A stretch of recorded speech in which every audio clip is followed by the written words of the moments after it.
அந்த ஏசாயா 57ஆம் அதிகாரத்தில் அவர் அந்த 15ஆம் வசனத்தில் அழகான ஒரு வாக்கு தத்தத்தை சொல்லுகிறாரு. அவர் வசனத்தை சொல்லும்போது சொல்கிறாரு, நீதிமான்கள் மடிந்து போகிறாங்க, அதை யாரும் மனசில் வைக்கிறதில்ல அப்படின்ற இடத்துல ஆரம்பிக்கிறார். அப்புறம் பார்த்தீங்கன்னா புத்திமான்கள் எடுத்துக்கொள்ளப்படுறாங்க அப்படின்னு சொல்லிட்டு, ஏன் அப்படின்னா தீங்கு வருகிறதுக்கு முன்னாடி நீதிமான்கள் எடுத்துக்கொள்ளப்படுறாங்க அப்படின்னு சொல்லிட்டு தொடர்ந்து பல விஷயங்களை அவர் சொல்லிட்டு வர்றார். நேர்மையாய் நடந்தவர்கள் சமாதானத்துக்குள் பிரவேசிக்கிறாங்க, அவங்க இளைப்பாறுகிறாங்க அப்படின்ற பல காரியங்களை சொல்லிட்டு வந்துட்டு தான் இந்த இடத்துக்கு வரும்போது என்ன சொல்லுகிறார் அப்படின்னா, நீங்கள் என்ன செய்கிறாருன்னா தேவன் மனுஷனுக்குள்ளே வாழுகிறார் அப்படின்றத அவர் சொல்லுகிறார். தேவன் மனுஷனுக்குள்ளே வாழுகிறார். தேவன் மனுஷனுக்குள்ளே எப்படி வாழுகிறார் அல்லது எந்த மனுஷனுக்குள்ளே வாழுகிறார் அப்படின்னா, தேவனை குறித்து அந்த 15ஆம் வசனத்தில் சொல்லும்போது நித்தியவாசி பரிசுத்தர் என்கிற நாமம் உள்ளவருமான மகத்துவமும் உன்னதமுமானவர் சொல்லுகிறார், உன்னதத்திலும் பரிசுத்த ஸ்தலத்திலும் வாசம் பண்ணுகிற நான் எங்கே தான் வாசம் பண்ணுகிறேன்? உன்னதத்தில் வாசம் பண்ணுகிறேன், பரிசுத்த ஸ்தலத்தில் வாசம் பண்ணுகிறேன். அப்படி வாசம் பண்ணுகிற நான் பணிந்தவர்களின் ஆவியை உயிர்ப்பிக்கிறதற்கும் நொறுங்குண்டவர்களின் இருதயத்தை உயிர்ப்பிக்கிறதற்கும் நொறுங்குண்டு பணிந்த ஆவி உள்ளவர்களிடத்திலும் வாசம் பண்ணுகிறேன் அப்படின்னு அங்கே போட்டிருக்கிறார். தேவன் யாரிடத்தில் வாசம் பண்ணுகிறார் அப்படின்றத, தேவன் எப்படிப்பட்டவர் என்பதையும் இந்த 15ஆவது வசனம் 57ஆம் அதிகாரம் ஏசாயா அழகாக நமக்கு விளக்குகிறார். தேவ பிள்ளைகளாகிய நாம் முதல்ல தேவனை பற்றி தெரியணும். தேவன் அவர் மகா உன்னதமானவர். உன்னதமானவர்னால என்னென்னா மகா பெரியவர், அதை தான் உன்னதமானவர்னு போட்டிருக்கிறாங்க. அவர் உன்னதத்திலும் பரிசுத்த ஸ்தலத்திலும் வாசம் பண்ணுகிறார். அப்படி வாசம் பண்ணுகிற தேவன் எந்த மனுஷனுடைய வாழ்க்கையில் பைபிளில் போட்டிருக்கு? பணிந்த ஆவி. இயேசு மலைப்பிரசங்கத்தில் சொல்வார் பாருங்க, ஆவியில் எளிமை உள்ளவர்கள் பாக்கியவான்கள். ஆவியில் எளிமை உள்ளவர்கள் பாக்கியவான்கள். அதைத்தான் அவர்கள் தேவனுடைய பிள்ளைகள் என்று எண்ணப்படுவார்கள், புத்திரர் என்று எண்ணப்படுவார்கள். அப்போ தேவன் ஒரு மனுஷனுடைய உள்ளத்தில் வாழணும் அப்படின்னா முதல்ல அவனுக்கு என்ன செய்ய வேண்டியிருக்குன்னா, ஒரு எளிமை ஆவியில் அல்லது ஒரு பணிவு அல்லது ஒரு தாழ்மை ரொம்ப அவசியம் என்பதை தான் இந்த வசனம் சொல்லுகிறது. எந்த ஒரு மனிதன் என் வாழ்க்கைக்கு தேவன் இருந்தால் தான் என்னால் வாழ முடியும் அப்படின்னு நம்புகிறார்களோ அந்த மனிதனுடைய உள்ளத்தில் தான் தேவன் வாழ விரும்புகிறார். எந்த ஒரு மனிதன் எனக்கு இவங்க இருக்கிறாங்க வாழ்ந்துடலாம், அல்லது இவங்க இருக்கிறாங்க வாழ்ந்துடலாம், எனக்கு படிப்பு இருக்குது வாழ்ந்துடலாம், பதவி இருக்குது வாழ்ந்துடலாம் அப்படின்னு நினைக்கிற அந்த மனிதனுடைய உள்ளத்தில் தேவன் என்ன செய்கிறதுனா வாசம் பண்ண விரும்புகிறது இல்லை. எனக்கு எதுவுமே இல்லைப்பா, எல்லாமே எனக்கு தேவன் இருந்தால் தான் வாழ முடியும் அப்படின்ற எண்ணம் உள்ளவர்களிடத்தில் தான் தேவன் என்ன செய்கிறார்? வாழ விரும்புகிறார். அதனால தான் மத்தேயு 5ஆம் அதிகாரத்தில் இயேசு ஆரம்பிக்கும் போதே ஆவியில் எளிமை உள்ளவர்கள் பாக்கியவான்கள் அப்படின்னு இயேசுடைய வசனமே அதுதான் ஆரம்பிக்கிறார். அப்போ தேவ பிள்ளைகளாகிய நமக்குள்ளே தேவன் வாழணும் அப்படின்னா, தேவன் வாழ்ந்தால் தான் ஏன் வாழ்க்கை என்ன செய்யும்? அடுத்த கட்டத்துக்கு நோக்கி நகரும் அப்படின்ற நம்பிக்கை உங்களுக்குள்ளே இருக்கணும். தேவன் எனக்குள்ளே இருந்தால் தான், தேவன் என் கூட இருந்தால் தான், தேவன் நான் போகிற இடங்களுக்கு வந்தால் தான், தேவன் நான் செய்கிற காரியங்களை ஆசீர்வதிச்சா தான், தேவன் அப்படின்ற மையத்துக்குள்ளே நான் வாழ்ந்தால் தான் என் வாழ்க்கை நல்லா இருக்கும்னு நம்புகிறவங்களோடு தேவன் என்னைக்கு என்ன செய்கிறார்னா வாழ்கிறார். தேவனை மதிக்கிறவங்களோடு தேவன் வாழுகிறார். தேவனை விரும்புகிறவர்களோடு தேவன் வாழுகிறார். தேவன் தனக்கு வேணும் என்று வாஞ்சிக்கிறவர்களோடு தேவன் வாழுகிறார். அதனால தான் இங்கே போட்டிருக்கு பணிந்த ஆவி, எளிய உள்ளம். எனக்கு தேவன் வேணும், தேவன் வேணும், தேவன் வேணும் அப்படின்ற எண்ணத்தில் இருக்கிறவர்களோடு தேவன் விலகாமல் என்ன செய்கிறார்னா அவர்களுக்குள்ளே வாழுகிறார். அடுத்த அதே இதில் படிந்தாவின்று போட்டு அடுத்து என்ன செய்கிறார்? நொறுமுண்ட இருதயம் அப்படின்னா அவர்கள் என்ன செய்கிறாங்கன்னா சமாதானமற்ற வாழ்க்கையை வாழ்கிறவங்களோடு தேவன் என்ன செய்கிறார்னா வாழ விரும்புகிறார். உடைக்கப்பட்ட மனிதர்களோடு, நொறுங்குண்டு கிடக்கிறவங்க, சமாதானம் இல்லாமல் இருக்கிறவங்க, இளைப்பாறுதல் இல்லாமல் இருக்கிறவங்க, அல்லது வாழ்க்கையில் எப்போ பார்த்தாலும் ஒரே மனபாரத்தோடு இருக்கிறவங்க, இவங்களையெல்லாம் கர்த்தர் என்ன செய்கிறார்னா அதிலிருந்து விடுதலையாக்கி அவர்களோடு வாழ விரும்புகிறார். அதிலிருந்து விடுதலையாக்கி அவர்களோடு வாழ விரும்புகிறார். தேவன் யாரோடு வாழ விரும்புகிறார் அப்படின்னா நொறுங்குண்ட இருதயம். நீங்கள் இஸ்ரவேலருடைய வாழ்க்கையை யாத்ராமத்தில் வாசிச்சு பார்த்தீங்கன்னா அவங்களுடைய இருதயம் கசப்படைந்திருந்தது. அவர்கள் வாழ்க்கை வாழ்வதற்கு அவங்களுக்கு என்ன செய்யலை, இஷ்டம் இல்லாமல் இருந்தாங்க, கசப்பான இருதயத்தோடு கூட அவங்க வாழ்ந்தாங்கன்னு பைபிளில் போட்டிருக்கு. அவர்கள் கசப்பான இருதயத்தோடு வாழ்ந்ததுனால தான் கர்த்தர் அவர்களை நோக்கி பார்த்தார் அப்படின்னு சொல்லி ஆவியானவர் அங்கே எழுதியிருக்கிறார். வாழ்க்கையை குறித்து கசப்பாக இருந்துச்சு. 14ஆம் வசனம் போட்டிருக்குது. யாத்ராமத்தின் புஸ்தகம் 1ஆம் அதிகாரம் 14 போட்டிருக்கு. சகலவித வேலைகளினாலும் அவர்கள் ஜீவனை கசப்பாக்கினார்கள் அப்படின்னு போட்டிருக்கு. அடுத்து போட்டிருக்கு, அவர்களை கொண்டு செய்வித்த மற்ற எல்லா வேலைகளிலும் அவர்களை கொடுமையாய் நடத்தினார்கள் அப்படின்னு போட்டிருக்கு. நொறுங்குண்ட இருதயம், உடைக்கப்பட்ட மனிதர்கள். அதனால தான் சங்கீதக்காரனாகிய தாவீது என்ன செய்கிறார்னா, இப்படிப்பட்ட நொறுங்குண்ட இருதயத்தை நீங்கள் என்ன செய்ய மாட்டீங்க, புறக்கணிக்கிறது இல்லை அப்படின்னு சொல்லி சங்கீதம் 51 அவர் தான் பாவம் செய்த உடனே தேவ சமூகத்துக்கு வருகிறார். தேவ சமூகத்துக்கு வந்த உடனே 51ஆம் அதிகாரம் 17ஆம் வசனத்தில் சொல்கிறாரு, தேவனுக்கு ஏற்கிற பலிகள் நொறுங்குண்ட ஆவி, தேவனே நொறுங்குண்டதும் நறுங்குண்டதுமான இருதயத்தை நீங்கள் என்ன செய்யறதில்ல, புறக்கணிக்கிறது இல்லை அப்படின்னு அங்கே போட்டிருக்கிறார். நொறுங்குண்டதும் நறுங்குண்டதுமான இருதயத்தை, காயப்பட்ட இருதயத்தை அல்லது குற்றுயிராக இருக்கிற யாரையும் கர்த்தர் என்ன செய்யறதுன்னா தேடி போகிறார், யாரையும் புறக்கணிக்கிறது இல்லை. அப்படிப்பட்டவங்களை ஏன் தேடி போகிறார் அப்படின்னா, நான் தான் சொன்ன பாருங்க, அவர்களை தூக்கி விட்டு, அவர்களை கழுவி விட்டு, அவர்களை எல்லா வகையிலையும் பலப்படுத்தி அவர்களோடு அவர் என்ன செய்கிறார்னா வாழ விரும்பி போகிறார். அவர்களோடு கூட அவர் வாழ விரும்பி போகிறார்.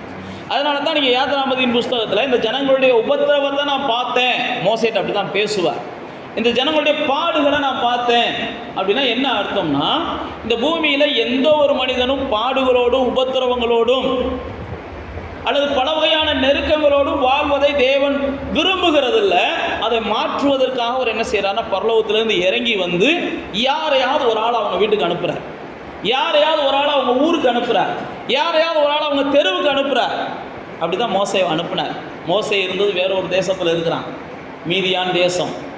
ஆனால் எகிப்து தேசத்துக்கு மோசேட்ட போய் பேசுகிறாரு, இந்த ஜனங்கள் படுகிற வேதனையை என்னால் பார்க்க முடியலை, இந்த ஜனங்கள் படுகிற கூக்குரல் என்னால் கேட்க முடியலை, இந்த ஜனங்களை நான் என்ன செய்கிறேன், விடுதலையாக்க விரும்புகிறேன், நீ வான்ற. பைபிளில் போட்டிருக்கு, அந்த ஜனங்களை ஏன் விடுதலை ஆக்கினார்னா, விடுதலையாக்கின ஜனங்களுக்கு அவர் மேகஸ்தம்பமாக அக்னி ஸ்தம்பமாக இருந்து அவர்களை விட்டு விலகாமல் இருப்பதற்காகத்தான் விடுதலையாக்கினார். அவர்களோடு இருக்கும்படியாக பைபிளில் பார்த்தீங்கன்னா, மோசேவுக்கு ஆண்டவர் ஆசரிப்பு கூடாரம் என்கிற ஒரு பெரிய கோயிலை கட்டுறதுக்கு யாத்ராம 25ஆம் அதிகாரத்தில் தரிசனத்தை கொடுப்பார். அப்போ கொடுக்கும்போது என்ன செய்வார்னா, அந்த கோயிலை கட்டி நடுவில் வச்சிரு, இந்த ஆசரிப்பு கூடாரத்தை உருவாக்கி நடுவில் வச்சுட்டு சுற்றிலும் இந்த இஸ்ரவேல் ஜனங்களை என்ன செய்யும், பாளையம் இறங்க வைக்கி, சுற்றியும் என்னை சுற்றி இந்த ஜனங்கள் இருக்கணும், நான் அவன் நடுவில் இருக்கணும், என்னை சுற்றி இந்த ஜனங்கள் இருக்கணும். ஏன் அப்படின்னா, அந்த ஜனங்கள் எந்திரிச்ச உடனே என்னை பார்த்தா தான் அவங்களுக்கு பிரகாசம், அந்த ஜனங்கள் எந்திரிச்ச உடனே என்னை பார்த்தா தான் அவங்களுக்கு சந்தோஷம், அந்த ஜனங்கள் எந்திரிச்ச உடனே என்னை பார்த்தா தான் அவங்களுக்கு ஆலோசனை கிடைக்கும், அந்த ஜனங்கள் எந்திரிச்ச உடனே என்னை பார்த்தா தான் அவங்களுக்கு அன்னன்னைக்கான தேவைகள் சந்திக்கப்படும். நல்லா தெரிந்து கொள்ளுங்க. அங்கே பார்த்தீங்கன்னா அந்த ஜனங்கள் அவ்வளவு கஷ்டப்பட்டாங்க. ஆனால் அந்த ஜனங்களை தேவன் விடுதலையாக்கி அவர்களோடு கூட இருப்பதற்காக மேகஸ்தம்பமாக அக்னி ஸ்தம்பமாக அவர்களை விட்டு விலகாமல் இருந்தார். மோசேட்ட ஆண்டவர் சொல்லுவார், இந்த மேகஸ்தம்பம் நகண்டாத்தான் அந்த ஜனங்கள் நகலணும், இந்த மேகஸ்தம்பம் நகலலை அப்படின்னா அந்த ஜனங்கள் என்ன செய்யக்கூடாது, நகலக்கூடாது. அப்படின்னா என்னன்னா, தேவன் ஒரு காரியத்தை செய்ய சொன்னா தான் செய்யணும், தேவன் ஒரு காரியத்தை செய்ய சொல்லலைன்னா செய்யக்கூடாது. தேவன் ஒரு காரியத்தை செய்ய சொன்னார்னா நம்ம செய்யணும். அப்பதான் தேவன் நம்ம கூட இருக்கிறதுக்கு அடையாளம். தேவன் கூட இல்லை அப்படின்னா நமக்கு தோன்றதெல்லாம் செய்வோம், கடைசியில் தோல்வியையும் வேதனையையும் வருத்தத்தையும் நம்ம சம்பாதிப்போம். ஆனால் தேவன் கடந்த நாட்களில் நீங்கள் தோன்றதெல்லாம் செஞ்சுதான், மனதின் படியெல்லாம் விரும்பினதெல்லாம் செஞ்சு, மாம்ச விரும்பினதெல்லாம் செஞ்சு, உங்களுக்கு தோன்றதெல்லாம் கண் போன போக்கில் போய் கால் போன போக்கில் போய் தான் இத்தனை வேதனைகளையும் நீங்கள் என்ன செஞ்சுருக்கிறீங்க, சம்பாதிச்சிருக்கிறீங்க. உங்களுடைய நிம்மதி இல்லாத வாழ்க்கைக்கு முழுக்க உங்களுடைய செயல்பாடுகள் தான் காரணம். அதனால தான் பவுல் பல இடங்களில் பைபிளில் போட்டிருக்குது, அப்போ தேவ பிள்ளைகளே, இப்படிப்பட்ட சூழ்நிலை வரக்கூடாதுன்னு தான் இயேசு என்ன செஞ்சார்னா, நான் சொல்கிறப்ப எந்திரி, நான் சொல்கிறப்ப நட, நான் சொல்கிறப்ப படு, நான் சொல்கிறப்ப என்ன செய் ஓடு, நான் சொல்லாமல் உனக்கு தோணுதுன்றதுக்காக நீயா எல்லாத்தையும் செய்யாத அப்படின்னு சொல்லி தான் மேகஸ்தம்பத்தையும் அக்கினி ஸ்தம்பத்தையும் அந்த ஜனங்களுக்கு என்ன செஞ்சார்னா அடையாளமாக கொடுத்தார். இப்போ பார்த்தீங்கன்னா இந்த மாதிரி சூழ்நிலையில் மோசே வாழ்ந்து கொண்டு இருக்கிற இந்த நாட்களில் இப்படி இருக்கும்போது இந்த ஜனங்களை கர்த்தர் என்ன செஞ்சிட்டார்னா பார்வோன் கையிலிருந்து விடுதலை ஆக்கிட்டார். அந்த பார்வோன் கையிலிருந்து விடுதலை ஆக்குவதற்காக தேவன் அநேக அதிசயங்களை செய்தார், அநேக அற்புதங்களை செஞ்சார். ஏன் அப்படின்னா, நான் மறுபடியும் சொல்லுகிறேன், நீங்கள் நொறுங்குண்டு கிடக்கிறீங்க, நறுங்குண்டு கிடக்கிறீங்க, உடைக்கப்பட்டு கிடக்கிறீங்க, காயப்பட்டு கிடக்கிறீங்க, புறக்கணிக்கப்பட்டு கிடக்கிறீங்கன்னா இதையெல்லாம் மாற்றுவதற்காக தேவன் எல்லா அதிசயத்தையும் செய்கிறார், எல்லா அதிசயத்தையும் செய்கிறார். என்ன செஞ்சால் இது மாறும், என்ன செஞ்சால் இந்த ஜனத்துக்கு சமாதானம் வரும் அப்படின்னு சொல்லி எல்லாத்தையும் கர்த்தர் செய்கிறார், நேர்த்தியாக செய்கிறார். ஆனால் கர்த்தர் நேர்த்தியாக செஞ்சுட்டு நான் தான் சொன்ன பாருங்க, இந்த ஜனங்களை விட்டு கர்த்தர் விலகக்கூடாதுன்னு அவர் விரும்புகிறார். ஏன்? அவர் விலகாமல் இருந்தால் தான், அவர் நமக்குள்ளே இருந்தால் தான், அவர் நம்மோடு கூட இருந்தால் தான் இந்த வாழ்க்கை நமக்கு நிலைச்சிருக்கும்.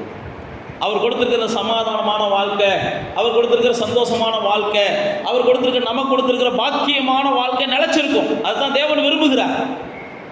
ஆனால் நீங்கள் இஸ்ரவேல் வாழ்க்கை பயணத்தில் வாட்சி பார்த்தீங்கன்னா, அந்த ஜனங்கள் தேவனுடைய அதிசயத்தை பார்த்த ஜனங்கள் அவங்க என்ன செஞ்சுட்டாங்கன்னா, பல நேரத்தில் தேவனை விட்டுட்டு மற்றதை வழிபட ஆரம்பிச்சிருவாங்க, தேவனை விட்டுட்டு மற்றவங்களை சார்ந்து கொள்ள ஆரம்பிச்சிருவாங்க, தேவனை மறந்துட்டு மற்றதெல்லாம் செய்ய ஆரம்பிச்சிருவாங்க. பைபிளில் போட்டிருக்கு, அவங்க செய்யும் போதெல்லாம் அவங்க வேதனைப்பட்டாங்க. எப்போ அவங்க தேவனை விட்டுட்டு போனாங்களோ, எப்போ தேவனை மறந்துட்டு போனாங்களோ, எப்போ தேவனை அசட்டை பண்ணிட்டு போனாங்களோ, அப்போயெல்லாம் அவங்க வேதனைப்பட்டாங்க, அப்போயெல்லாம் அவங்க அடிமையாக இருந்தாங்க, அப்போயெல்லாம் அவங்க அழுதாங்க. நீங்கள் நியாயாதிபதிகள் புஸ்தகம் முழுவதும் இதுக்காகவே ஆவியானவர் எழுதி வச்சிருக்கிறார். இதுக்காகவே இந்த ஜனங்கள் அழுகும் போதெல்லாம் ஆண்டவர் வருவார், ஆண்டவர் வந்து இந்த ஜனங்களுடைய விண்ணப்பத்தை நிறைவேற்றுவார். இவங்க அழுக மாறின உடனே இவங்க என்ன செஞ்சுருவாங்க, ஆண்டவர் அழுக வைக்க ஆரம்பிச்சிருவாங்க. நல்லா தெரிஞ்சுக்குவாங்க, பொதுவாகவே தேவ பிள்ளைகளுக்கு என்ன செஞ்சிருக்குன்னா, அழுக மாறின உடனே நமக்கு நல்ல ஒரு கம்ஃபர்டபுளான வாழ்க்கையை கர்த்தர் கொடுத்துட்டாருன்னா, அடுத்தவங்களை அழ வைக்கிறதுல தேவ பிள்ளைகள் என்ன செய்கிறாங்கன்னா கெட்டிக்காரங்களாக இருக்கிறாங்க, அடுத்த மனிதர்களையும் அழ வைக்கிறதுல கெட்டிக்காரங்களாக இருக்கிறாங்க. இதெல்லாம் போகாமல் தேவனுக்கே புத்திமதி சொல்கிற அளவுக்கு என்ன செஞ்சிடறாங்க. இவங்களுக்கு எல்லாம் வந்து செட்டில் ஆயிடுச்சுன்னா, நீங்கள் நல்லா கவனித்து பாருங்கள், எல்லாம் செட்டில் ஆனவங்களை பார்த்தீங்கன்னா அவங்க அநேகர் அழுக வைக்கிறவங்களா இருப்பாங்க. அதனால தான் சில நேரத்தில் நமக்கெல்லாம் செட்டில் ஆகாமல் இருந்தால் பரவாயில்ல, அடுத்தவங்க கஷ்டத்தை புரிஞ்சுக்கிட்டாது நம்ம என்ன செய்கிறோம், யாரையும் அழுக வைக்காமல் ஆறுதல் சொல்கிறவங்களா இருக்கிறோமேனு நம்ம என்ன செய்யணும், சில நேரத்தில் சந்தோஷப்பட்டுக்கிறோம். இப்போ பாருங்கள், அந்த ஜனங்களுக்கு எல்லாத்தையும் கர்த்தர் கொடுத்தார். ஆனால் கொடுத்த கர்த்தர் அந்த மக்கள் என்ன செஞ்சாங்க, வேண்டாம்ன்ற இடத்துக்கு வந்துட்டாங்க. ஆனால் கர்த்தர் என்ன செஞ்சார், வேண்டாம்னு நீ சொல்கிறதுனால நான் ஒதுங்கி நிற்கிறேன், ஆனால் வேதனைப்படுவேன். அப்போ வேதனைப்படும் போது என்னை நோக்கி கூப்பிட்டேன்னா நான் மறுபடியும் வருவேன். அப்படி தான் வந்தார்.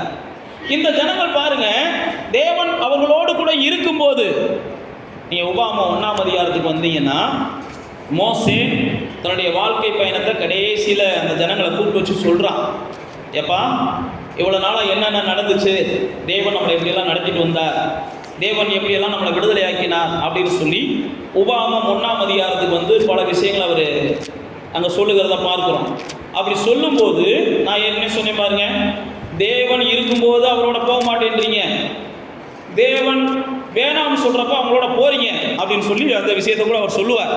இப்போ ஆண்டவர் உங்களை சுமந்து வந்தார், நீங்கள் எல்லாம் ஆண்டவரை சுமந்து உங்களை பிள்ளைகளை போல சுமந்து வந்தார். இப்படி பிள்ளைகளை போல உங்களை சுமந்து வந்தார். அப்படி சுமந்து வரும்போது ஆண்டவர் என்ன செஞ்சார்னா, உங்கள் தேசத்துக்குள்ளே உங்களை அனுப்புவதற்காக உங்களிலிருந்து ஒரு 12 பேர்த்தை தெரிந்து கொண்டு தேசத்துக்குள்ளே அனுப்புனார். அந்த 12 பேர் போய் வந்து என்ன செஞ்சாங்க, 10 பேர் அந்த தேசத்தை பற்றி பேசுனாங்க. அந்த தேசம் எப்படி இருந்துச்சு, அந்த தேசத்தில் இருந்த மக்கள் எப்படி இருந்தாங்க. நான் மறுபடியும் சொல்லுகிறேன், தேவன் நம்மளை ஏன் அங்கே அனுப்பி இருக்கிறார்னா, நாம் போயிட்டு வந்து எதை பற்றி பேசணும், தேவனை பற்றி பேசணும். தேவனை பற்றி பேசாமல் நம்ம தேசத்தை பற்றியும், நம்ம எதிரிகளை பற்றியும், நம்ம பிரச்சனைகளை பற்றியும், நம்முடைய போராட்டங்களை பற்றியும், நம்முடைய வியாதிகளை பற்றியும் நம்ம பேசிக்கிட்டே இருந்தோம்னா, அது நம்ம தேவனை நாம் என்ன செய்கிறோம்னா வருத்தப்படுத்துகிறோம்னு நமக்கு பைபிளில் போட்டிருக்கு. தேவனை அறியாத ஜனங்கள் இப்படியெல்லாம் பேசலாம். பிரச்சனை பெருசாக இருக்குது, போராட்டம் பெருசாக இருக்குது, வியாதி பெருசாக இருக்குது. நான் தான் மறுபடியும் சொல்கிறேன், நீங்கள் நிம்மதி இல்லாமல் வாழக்கூடாதுன்றதுக்காக, உங்களுக்கு நிம்மதியை கொடுக்கணுன்றதுக்காக அவர் இது வரைக்கும் எத்தனையோ அதிசயங்களை செஞ்சு வந்தார். இனியும் உங்களுக்கு நிம்மதி கெட்டு போதா, எந்த அதிசயத்தை அவர் செய்வார். நீங்கள் நிம்மதியாக வாழணும், அதுதான் அவருடைய விருப்பம். அதனால தான் அந்த ஜனங்கள் என்ன செஞ்சார், வேதனையில் இருக்கிறாங்க, உபத்திரவத்தில் இருக்கிறாங்க, போராட்டத்தில் இருக்கிறாங்க, மற்றவர்களால் நெருக்கப்படுகிறாங்க, மற்றவங்க அவங்களை அடிமையாக்குறாங்க, இவங்க வாழ்க்கையை கசப்பாக்கிட்டாங்க அப்படின்னு சொல்லி அவர்கள் கையிலிருந்து விடுதலை ஆக்குறதற்காக தேவன் எல்லா அதிசயத்தையும் செஞ்சார். இன்னைக்கு நான் உங்களுக்கு அதான் சொல்லுகிறேன், இப்படி அதிசயத்தை செய்த தேவனை பற்றி நம்ம எப்பயுமே பேசணுமே ஒழிய, நாம் என்ன செய்யக்கூடாது, அக்கிரமக்காரர்களை பற்றி நேரத்தை பேசி நேரத்தை வீணாக்கக்கூடாது. ஆகாத போகாத மனிதர்களை குறித்து பேசி நம்முடைய நேரத்தை வீணாக்கக்கூடாது. நம்முடைய நேரத்தை நம்ம எப்படி தான் பயன்படுத்தணும், தேவனை பற்றி பேசணும். முடிஞ்ச அளவுக்கு தேவனுடைய புகழை குறித்து பேசுறதுக்கு நம்முடைய நேரத்தை என்ன செய்யணும், செலவிடணும். இந்த 12 பேர் போகிறாங்க. இந்த 12 பேர்த்துல 10 பேர் என்ன செய்கிறாங்கன்னா, அங்கே இருக்கிற ஜனங்கள் பெரியவர்கள், அங்கே இருக்கிற ஜனங்கள் கொடியவர்கள், அங்கே இருக்கிற ஜனங்கள் பெரிய அரணான பட்டணங்களை வைத்திருக்கிறார்கள், நம்மளால் முடியாதுன்னு பேசுகிறாங்க. ஆனால் 2 பேர் மட்டும் இல்லை, அவங்களை காட்டிலும் நமக்குள்ளே இருக்கிற தேவன் பெரியவர், அவர்களை பாட்டிலும் நம்ம கூட இருக்கிற தேவன் பெரியவர், நம்ம கூட வருகிற தேவன் பெரியவர், நமக்காக தேவன் செய்த அதிசயங்கள் எவ்வளோ இருக்குதே, இதெல்லாம் ஆண்டவர் செய்ய மாட்டாரான்னு சொல்லி 2 பேர் மட்டும்தான் பேசினாங்க. பேசின உடனே மற்றவங்களாம் என்ன செஞ்சாங்கன்னா, ஆண்டவரை பற்றி பெருமையாக பேசினவங்கள இவங்க கல்லை வச்சு எரிய ஆரம்பிச்சிட்டாங்க. இந்த கல்லை வச்சு எரிஞ்சவங்களும் யாரு, ஆண்டவருடைய ஜனங்கள் தான். ஆண்டவரை பற்றி பெருமையாக பேசினாங்க அப்படின்றதுக்காக இந்த ஜனங்களை கல்லை வச்சு எரிய ஆரம்பிக்கிறாங்க. உடனே யோசுவாவும் காலேப்பும் இந்த விஷயத்தை நீங்கள் வாட்சி பார்த்தீங்கன்னா, நடந்து கொண்டு இருக்கிற நேரத்தில் ஆண்டவர் மறுபடியும் வர்றார். வந்து அந்த ஜனங்கள்கிட்ட பேசுகிறார். பேசின உடனே, எப்பா யாரெல்லாம் அந்த தேசத்துக்குள்ளே நான் போனா செத்து போவேன்னு சொல்கிறியோ அவையெல்லாம் அந்த தேசத்துக்குள்ளே போகிறதுக்கு முன்னாடி செத்து போன்ற, யாரெல்லாம் அந்த இடத்துக்கு போனேன்னா எனக்கு நஷ்டம் வரும்னு சொல்றியோ, நீ அந்த இடத்துக்கு போகாமே உனக்கு நஷ்டம் வரும். தேவனை நம்பாத மனிதர்கள், நம்ம இதை தொட்டோம்னா நஷ்டம் வரும், அதை தொட்டோம்னா நஷ்டம் வரும் அப்படிலாம் நம்ம பேசி பழகவே கூடாது. அந்த இடத்துக்கு போனால் ஆபத்து வரும், இந்த இடத்துக்கு போனால் விபத்து வரும் அப்படிலாம் பேசக்கூடாது. ஏன் கூட தேவன் இருக்கிறார், எந்த ஆபத்து வந்தாலும் எனக்கு பயம் இல்லை, ஏன் கூட தேவன் இருக்கிறார், எந்த விபத்து வந்தாலும் எனக்கு பயம் இல்லை, ஏன் கூட தேவன் இருக்கிறார், எந்த பொல்லாத மனிதர்கள் இருந்தாலும் எனக்கு பயம் இல்லை, ஏன் கூட தேவன் இருக்கிறார், எனக்கு பொய்யான குற்றச்சாட்டுகளை சொல்லுகிறவர்கள் என்னை சுற்றிலும் இருந்தாலும் பயம் இல்லை. என்ன அவர் என்ன செய்வார், விடுதலை ஆக்குவார். இப்ப பாருங்க, இந்த ஜனங்கள் அப்படி செஞ்ச உடனே தேவன் என்ன செஞ்சார்னா, இந்த ஜனங்களுக்கு இப்படியே சொல்லிடுறார், நீ என்ன சொல்ற, அங்க போனா செத்து போவேன்ற, ஆனா அங்க போனா தான் நீ நல்லா இருப்ப, அதுதான் பாலும் தேனும் ஓடுகிற தேசம், அதைத்தான் நான் உனக்கு கொடுப்பதற்காகத்தான் உன் கூட வந்துக்கிட்டு இருக்கிறேன். உனக்கு ஒரு நல்ல வாழ்க்கையை கொடுக்கணும், உனக்கு ஒரு செழிப்பான வாழ்க்கையை கொடுக்கணும். உன் வாழ்க்கையில் கடந்த நாட்களில் நீ எல்லா உழைப்பையும் அடுத்தவர்களுக்கு உழைச்சிட்ட, நீ உழைச்சதெல்லாம் அடுத்தவங்க சாப்பிட்டுட்டாங்க. இஸ்ரவேலருடைய வாழ்க்கை 430 ஆண்டுகள் அடுத்தவங்களுக்காகவே என்ன செஞ்சாங்க, அடிமையாக இருந்துட்டாங்க. அதனால் இனி நீ கட்டாத ஒரு வீடை நான் தர்றேன், நீ நடாத ஒரு தோட்டத்தை தரேன், உனக்கு ஒரு செழிப்பான பூமியை தரேன், நீ வான்னு சொல்லி ஆண்டவர் கூப்பிட்டு வந்து அங்கே அனுப்புகிறார். இதெல்லாம் தருவதற்காகத்தான் நான் உன் கூட இருக்கிறேன்ற.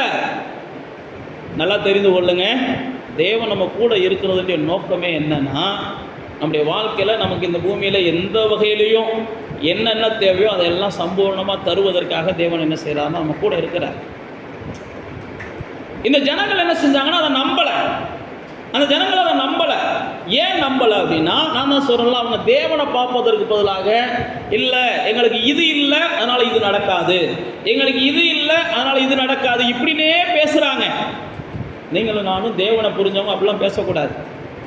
எது இல்லைனாலும் என் தேவன் ஏதாவது ஒரு பாதையில் எனக்கு உருவாக்கி தருவார், அது இல்லைனாலும் என் தேவன் எனக்கு ஏதாவது ஒரு பாதையில் உருவாக்கி தருவார். என் தேவன் என் கூட இருக்கிறார்.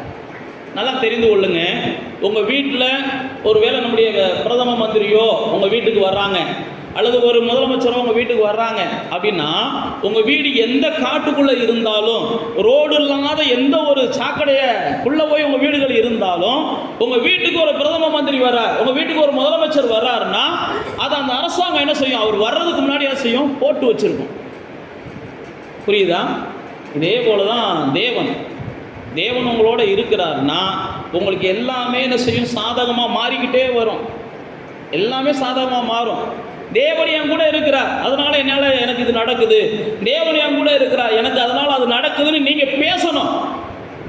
தேவன் என் கூட இருக்கிறார், அதனால இது எனக்கு வாச்சிச்சு.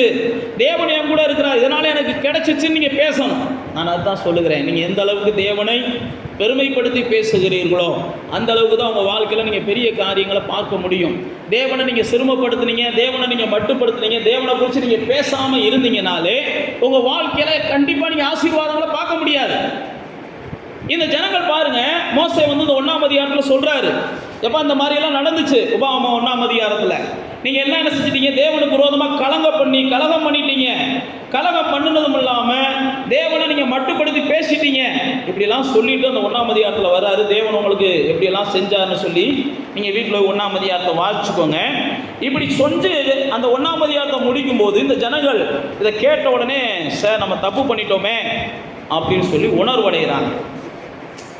41ஆம் வசனம், அப்பொழுது நீங்கள் எனக்கு பிரதியுத்தரமாக, கர்த்தருக்கு விரோதமாக பாவம் செஞ்சோம், நம்முடைய தேவனாகிய கர்த்தர் எங்களுக்கு கட்டளையிட்டபடியெல்லாம் நாங்கள் போய் யுத்தம் பண்ணுவோம் என்று சொல்லி நீங்கள் யாவரும் உங்கள் ஆயுதங்களை தரித்து கொண்டு மலையின் மேலே ஏற ஆயத்தமாயிருந்தீர்கள். அப்பொழுது கர்த்தர் என்னை பார்த்து, நீங்கள் உங்கள் சத்துருக்களுக்கு முன்பாக முறிந்து போகாதபடிக்கு போகாமலும் யுத்தம் பண்ணாமலும் இருப்பீர்களாக அப்படின்னு சொல்லிட்டு தான் நான் உங்கள் நடுவே இரேன். அப்படின்னா என்னென்னா, நான் உங்கள் கூட இல்லாமல் நீங்கள் போய் யுத்தம் பண்ண போனீங்கன்னா தோற்று போயிடுவீங்க. நான் உங்கள் கூட இல்லை. இப்போ ஏன் உங்கள் கூட இல்லை? நீங்கள் சுவாசிக்கலாதனால உங்கள் கூட இல்லை, நீங்கள் என்னை நம்பலாதனால உங்கள் கூட இல்லை. அங்கே அப்படி தான் பேசுகிறார். மற்ற மனிதர்கள் பேசுனதை தான் நம்புனீங்க, நான் பேசுனதை நீங்கள் நம்பலை. நான் உங்களுக்கு என்ன சொன்னேன்? எகிப்திலேருந்து உங்களை விடுதலையாக்கி உங்களை கானான் தேசத்துக்கு கொண்டு போவேன் நான் சொன்னேன். இந்த அடிமை தேசத்துலேருந்து உங்களை விடுதலையாக்கி உங்களுக்கு ஆசீர்வாதமான பூமியை கொடுப்பேன் நான் சொன்னேன். ஆனால் மற்றவங்க என்ன செஞ்சாங்க? யாரோ ஒரு 10 பேர் போயிட்டு வந்துட்டு, இல்லை அந்த ஆசீர்வாதமான பூமிக்குள்ளே போக முடியாது, அங்கே ராட்சதர்கள் இருக்கிறாங்க, அந்த ஆசீர்வாதமான பூமிக்குள்ளே போக முடியாது, அங்கே அமைச்சர்கள் இருக்கிறாங்க, அந்த ஆசீர்வாதமான பூமியை நம்ம சொந்தமாக்க முடியாது, அங்கே ரவுடிகள் இருக்கிறாங்கன்னு எவனோ ஒருத்தன் சொல்கிறான். அதை நீ நம்பிட்டு என்ன செஞ்சிடுற? இல்லை அந்த பூமிக்கு நான் போனால் செத்து போயிடுவேன், அதெல்லாம் எனக்கு கிடைக்காதுன்னு சொல்கிறேன். அப்படி தான் ஆண்டவர் என்ன செஞ்சார்? நீ என்னை நம்பலைல, ரைட் விடு அப்படின்றார். பைபிளில் போட்டிருக்குது. அதுக்கப்புறம் அந்த ஜனங்கள் என்ன செஞ்சாங்களாம்? நாங்கள் போவோம்னு போனாங்களாம். ஆண்டவர் போகாதீங்கன்னா தோற்று போவீங்களான்றாரு, நான் உங்க கூட இருக்க மாட்டேன்டான்றாரு. 43ஆம் வசனத்தில் போட்டுவாருங்க, நான் உங்களுக்கு சொன்னேன், நீங்களோ செவி கொடுக்காம கர்த்தருடைய கட்டளத்துக்கு விரோதமாக துணிந்து மலை மேலே ஏறினீங்க. அந்த மலையில் ஏறி குடியிருந்த எமோரியர் உங்களை எதிர்க்கும்படி புறப்பட்டு வந்து தேனீக்களை துரத்துகிறது போல உங்களை துரத்தி உங்களை முறியடித்தார்கள்.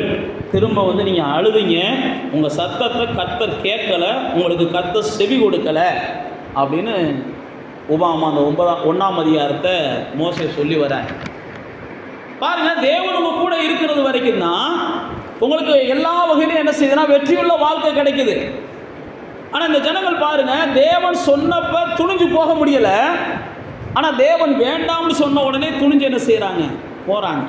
சில நேரத்தில் பார்த்தீங்கன்னா சொல்லுவாங்க பாருங்கள், இதை செய்யாதீங்க நம்ம பிள்ளைகள்கிட்ட சொன்னோம்னா அதுதான் அந்த பிள்ளைகள் என்ன செய்யும்? செய்ய விரும்பும். இதை செய்யுங்கன்னு சொல்லும்போது அந்த பிள்ளைகள் என்ன செய்யாது? அசட்டை பண்ணும் அல்லது மறுக்கும். இதே மாதிரி தான் இந்த ஜனங்கள் என்ன செஞ்சாங்க. அப்போ தேவ பிள்ளைகளே, ஆண்டவருடைய பிள்ளைகளாகிய நானும் நீங்களும் ஆண்டவர் நம்ம கூட இருந்தால் மட்டுமே அடுத்த காரியங்களை செய்யணும். ஆண்டவர் நம்மளை வழி நடத்தினால் மட்டுமே அடுத்த காரியங்களை செய்யணும். ஆண்டவர் வழி நடத்தலை, ஏன்னா ஆண்டவர் நமக்குள்ளே இருக்கிறார். நமக்குள்ளே இருக்கும்படி தான் தேவன் வந்திருக்கிறார் அந்த பூமிக்கு. இயேசு வந்து என்ன செய்கிறார்? நமக்குள்ளே வாசம் பண்ணி கொண்டு இருக்கிறார். அதனால தான் கொரிந்தியருக்கு எழுதும்போது பவுல் அப்போஸ்தலன் சொல்லும்போது 1ஆம் அதிகாரம் 3ஆம் அதிகாரம் 16ஆம் வசனத்தில் சொல்கிறாரு, நீங்கள் தான் அவருடைய ஆலயமாக இருக்கிறீங்கன்றார். நீங்கள் தான் அவருடைய ஆலயமாக இருக்கிறீங்க அப்படின்றார். அதே கொரிந்தியரில் தான் 6ஆம் அதிகாரத்தில் சொல்லும்போது பரிசுத்த ஆவியானவர் உங்களுக்குள்ளே என்ன செய்கிறார்? வாசம் பண்ணி கொண்டு இருக்கிறார் அப்படின்றார். கொலோசியரில் சொல்லும்போது மகிமையின் கிறிஸ்து உங்களுக்குள்ளே வாழுகிறார் அப்படின்றார். எபேசியரில் சொல்லும்போது அதை நீங்கள் விசுவாசத்தில் தான் பார்க்க முடியும்ன்றாரு. ஆக மொத்தம் நமக்குள்ளே என்ன செய்கிறார்? தேவன் வாழுகிறார். தேவன் இல்லாமல் நீங்களும் நானும் இந்த பூமியில் என்ன செய்யலைன்னா இயேசுவை பின்பற்ற முடியாது, இயேசுவை நேசிக்க முடியாது. அதுதான் யோவான் சொல்லும்போது சொல்கிறாரு, இயேசுவை கர்த்தர் என்று அறிக்கையிடுவதற்கு கர்த்தருடைய ஆவியானவர் நமக்குள்ள வாசமாக இருந்தால் மட்டுமே முடியும்ன்றாரு. அதே யோவான் தான் சொல்லுகிறாரு, உலகத்தில் இருப்பவனை காட்டிலும் உங்களுக்குள்ள இருக்கிறவர் தான் பெரியவர் என்றாரு. இயேசு சொல்லும்போது சொல்றாரு, பரிசுத்த ஆவி உங்களுக்குள்ள வரும், இதை உலகம் அறியாது, ஆனால் நீங்க என்ன செய்றீங்க, அறிந்து கொண்டு ஏற்றுக்கொண்டு வாழ்றீங்க.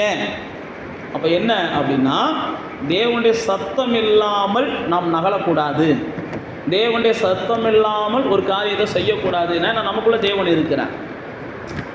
நீங்க தேவன் விரும்பாத ஒரு காரியத்தை செய்ய ஆரம்பிச்சீங்கன்னா தேவன் உங்களை விட்டு ஒதுக்கிறார்.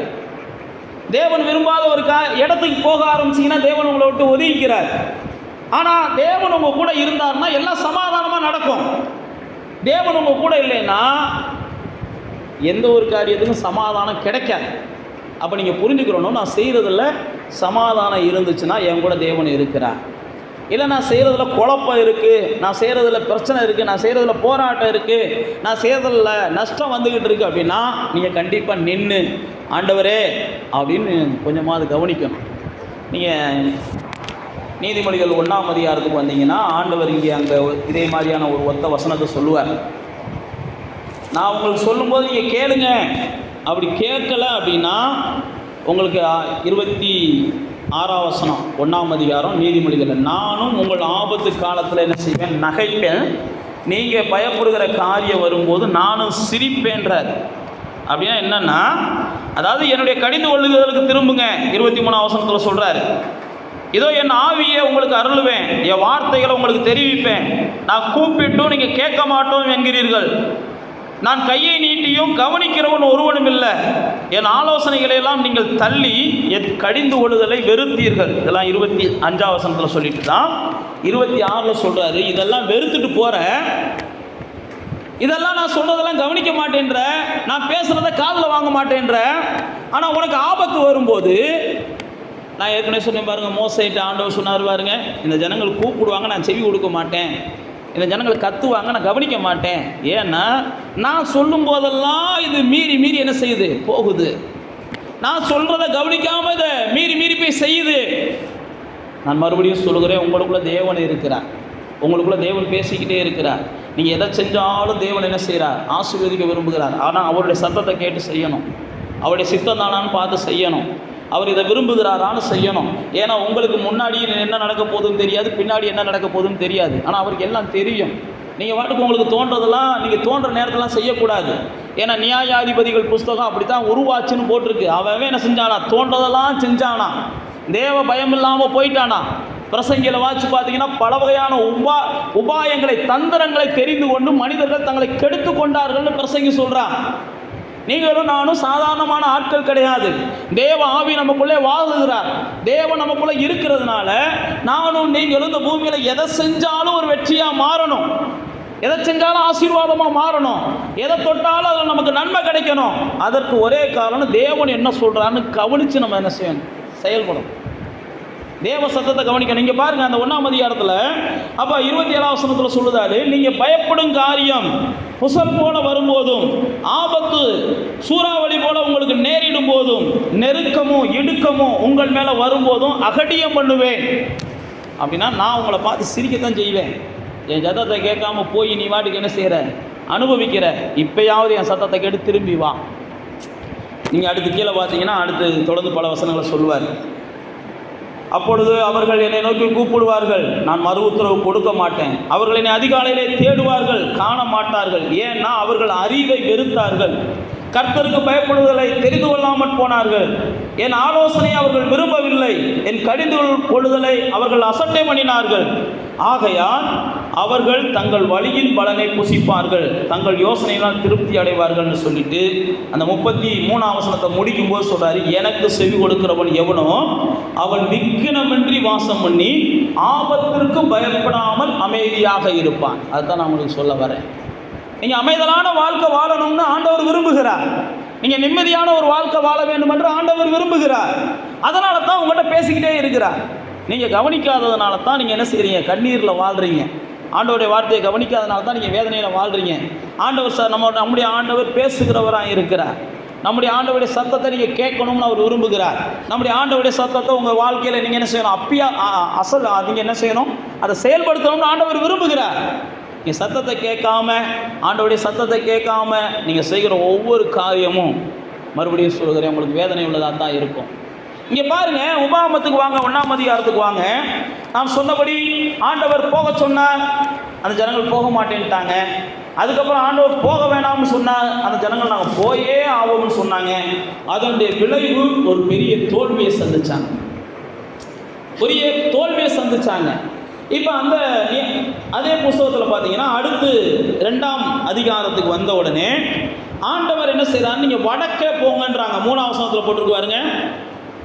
3ஆம் வசனத்தில் போட்டிருக்குவாருங்க, நீங்கள் இந்த மலை நாட்டை சுற்றி திரிந்தது போதும், வடக்கே திரும்புங்க அப்படின்னு ஆண்டவர் சொல்கிறார். அதனால தான் நான் உங்கள்கிட்ட சொல்கிறேன், ஆண்டவர் என்ன சொல்கிறாருன்னு பார்த்து என்ன செய்யணும்? இன்றைக்கி வியாபாரத்துக்கு போகிறீங்க, இன்றைக்கி வடக்க போங்கன்னு ஆண்டவர் சொல்லுவார். அல்லது இன்றைக்கி நீங்கள் தொழிலுக்கு போகிறீங்க, அல்லது உங்களுடைய ஏதாவது ஒரு வேலைக்கு போகிறீங்க, ஆண்டவர் தெற்க போங்கன்னு சொல்லுவார். ஆண்டவர் நம்மளை எங்கே போக சொல்கிறாருன்னு நம்ம காலண்டரை பார்க்கக்கூடாது.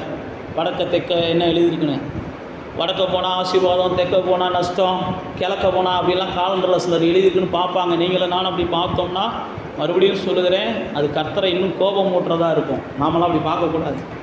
அதெல்லாம் அப்படி பார்க்குறவங்க யார் அப்படின்னா, பேய்களை வழிபடுகிறவங்க தான் பார்ப்பாங்க. நீங்களும் நானும் அப்படிலாம் பார்க்கக்கூடாது.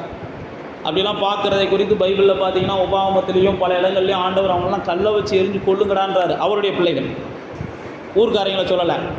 ஊர்க்காரங்களாம் நம்ம போய் என்ன செய்யக்கூடாது? கல்லை வச்சு எரிய சொன்னார் ஆண்டவர்னு போகிற போக்கில் என்ன செய்யாதீங்க? ஏதாவது சோசியக்காரனை பார்த்து கல்லை வச்சு எரிஞ்சிட்டு கிடக்காதீங்க. ஊர்க்காரங்களை சொல்லலை, அவருடைய பிள்ளைகள். யாராவது குறிகாரனை தேர்னான்னா அவனை தூக்கி வந்து நடு சபைக்கிட்ட வந்து கல்லை வச்சு எறிங்கடான்னு பழைய ஏற்பாட்டில் வச்சுருக்காரு. புதிய ஏற்பாட்டிலலாம் தெரில. அந்த மாதிரிலாம் நீங்கள் செய்ய வேண்டாம். இங்கே நான் என்ன சொல்ல வரேன் அப்படின்னா, ஆண்டவர் பேசுகிறார், நீங்கள் வடக்க போங்கன்றார். இப்போ வடக்க போங்கன்னு பேசுகிற ஆண்டவர் அடுத்து பாருங்கள், 4ஆம் வசனத்தில் சொல்கிறாரு, ஏசாவின் புத்திரரான உங்களுடைய சகோதரர்களின் எல்லைகளை நீங்கள் கடக்கிறீர்கள், அவர்கள் உங்களுக்கு பயப்படுவார்கள், நீங்களோ மிகவும் எச்சரிக்கையாக இருங்க, அவர்களோட போர் செய்ய வேணாம்ன்றார்.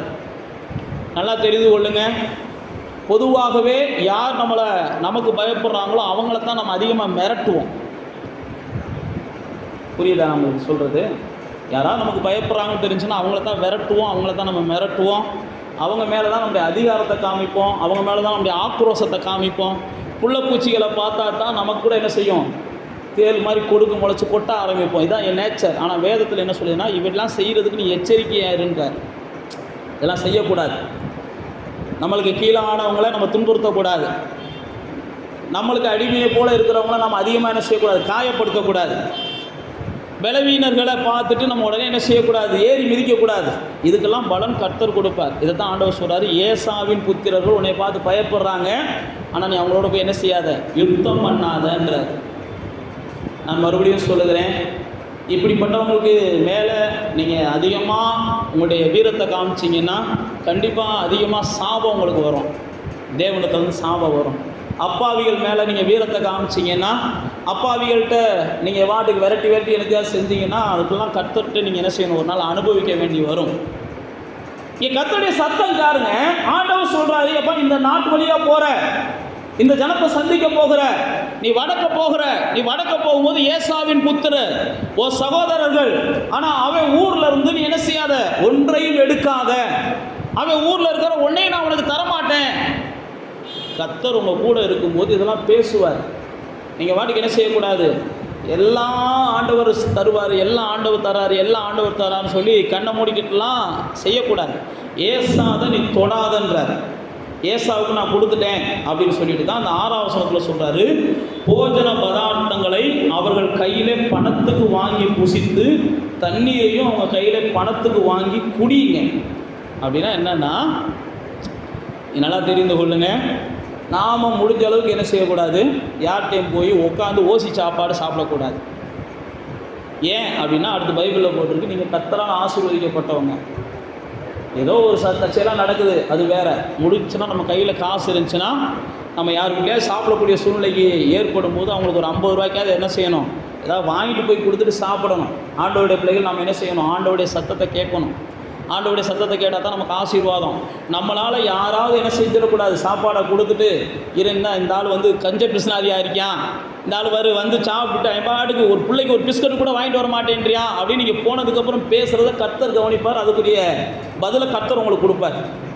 கர்த்தருடைய பிள்ளைகள் என்ன செய்யணும்னா ஆசீர்வதிக்கப்பட்டவங்கன்ற மனநிலை இருக்கணும். இங்கே பாருங்கள், ஏசாவை நீ கடந்து போகிற, ஏசாவுடைய பார்த்து பயப்படுறான், ஏசாவோட நீ யுத்தம் பண்ணக்கூடாது, ஏசாவுடைய சொத்துக்கள் உனக்கு கொடுக்க மாட்டேன், ஏசாவுடைய எந்த இதுவும் உனக்கு கிடைக்காது, ஆனால் அவன் வீட்டிலேருந்து நீ தண்ணி வாங்கி குடித்தா கூட அவனுக்கு காசை கொடுன்றாது. ஏன்னா உனக்கு நான் ஆசீர்வாதத்தை கொடுத்துருக்குறேன். அவன் வீட்டில் அவன் தெருவில் இருந்து ஏதாவது ஒன்று நீ வாங்கி சாப்பிட்டேன்னா அவனுக்கு காசை கொடுத்து, ஏன்னா அவனுக்கு பயப்படுறவன். நல்லா தெரிஞ்சுக்கோங்க, பயப்படுறவன்ட்ட காசு கொடுத்து நம்ம ஏதாவது வாங்குவோமா? யோசிச்சு பாருங்க.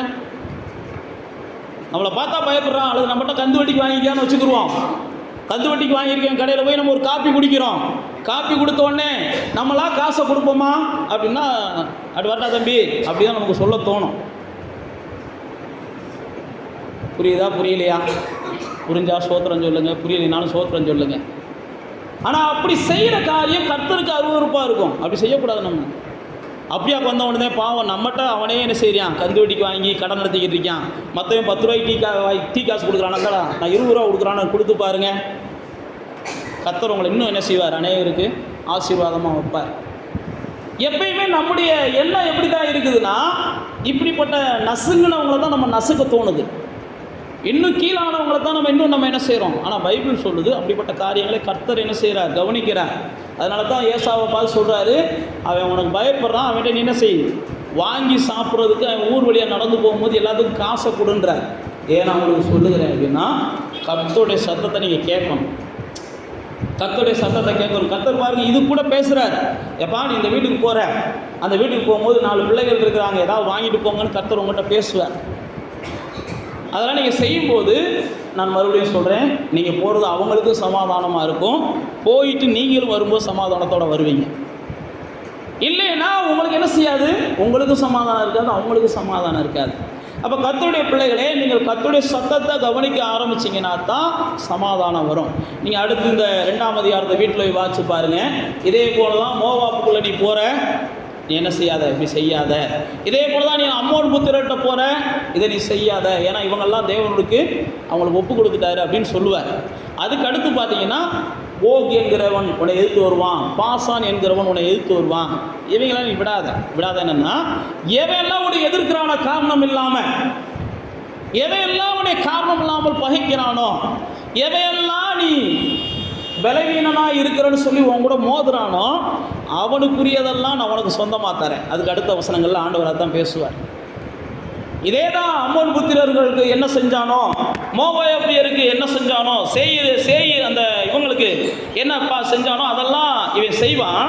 அப்போ இந்த 30ஆம் வசனம் போட்டிருக்கு பாருங்க, 2ஆம் அதிகாரத்தில். தன் தேசத்தை கடந்து போகும்படி எஸ்போனின் ராஜாவாகிய சீவோன் நமக்கு உத்தரவு கொடுக்கவில்லை. இங்கே பாருங்க, 29ஆம் வசனத்தில் போட்டிருக்குது, எப்பா எனக்கு புசிக்கு நீ ஆகாரம் கொடுத்தாலும் குடிக்க தண்ணி கொடுத்தாலும் நான் கிரயம் கொடுக்குறேன் அப்படின்னு மோசே அங்கே பேசுகிறார்.